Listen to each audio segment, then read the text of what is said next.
সুদিন কি ফুরিয়ে আসছে আর্জেন্টিনা ফুটবল দলের? বিশ্বের অনেক বোদ্ধারই প্রশ্ন আর শঙ্কা তেমনই। একনিষ্ঠ ভক্তদের মনেও সংশয়, আবার না দ্যুতিহীন হয়ে পড়ে আকাশী নীলদের আনন্দের সবচেয়ে বড় মাধ্যম ফুটবল। দীর্ঘ সময়ের জন্য আবার না আফসোস হতাশায় পুড়তে হয় আলবিসেলেস্তেদের।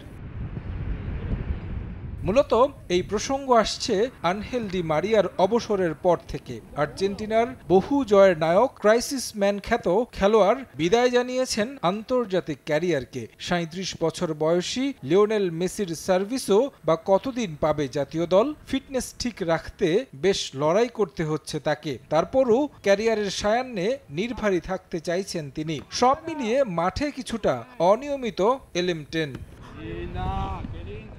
এই দুই সুপারস্টারকে ছাড়া পরিকল্পনা সাজানো খুব কঠিন হচ্ছে, অকপটেই স্বীকার করলেন কোচ লিওনেল স্ক্যালোনি।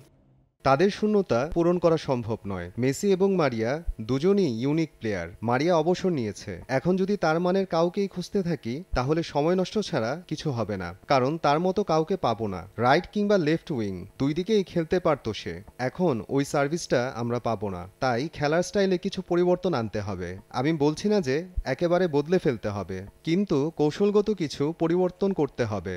মেসি মারিয়া জুটিকে ছাড়া যেন নার্ভাস সতীর্থরাও। মাঠের খেলায় ছন্ন ছাড়া মাঠ থেকে প্রতিপক্ষের রক্ষণচেরা তাক লাগানো পাস কিংবা চোখ ধাঁধানো ফিনিশিং, এসব এখন কে করবে? হুট করে এক বিশাল শূন্যতা আর্জেন্টিনা দলে, যা স্পষ্ট দেখা গেছে সবশেষ ম্যাচটায়। বিশ্বকাপ বাছাইয়ের ম্যাচে এর আগে মাত্র একটা ম্যাচই হেরেছিল স্ক্যালোনি শিষ্যরা, আর লিও আনহেলদের অনুপস্থিতিতে হারল দ্বিতীয়টা। তাদের এলোমেলো অবস্থার সুযোগ নিয়ে কোপা আমেরিকা ফাইনালের মধুর প্রতিশোধ নিয়েছে কলম্বিয়া। ওয়ার্ল্ড কাপ কোয়ালিফায়ারে তুলে নিয়েছে মূল্যবান ৩ point. Julian Alvarez, Mac Allister, Paulo দিবালারাও দারুণ খেলোয়াড়, তবে গেম কন্ট্রোলিং অ্যাবিলিটি মেসি মারিয়াদের জুরি মেলা ভার। ২০২৬ বিশ্বকাপের প্ল্যানিং নিয়ে এগুচ্ছে বড় দলগুলো। মেসি ওই মেগা ইভেন্টে খেলবেন কিনা তা অনিশ্চিত, তাই শিরোপা ধরে রাখতে চাইলে নতুন কোনো উপায় খুঁজে বের করতে হবে স্ক্যালোনিকে, সেটা বলাই যায়। তারেক হাসান শিমুল, সময় সংবাদ।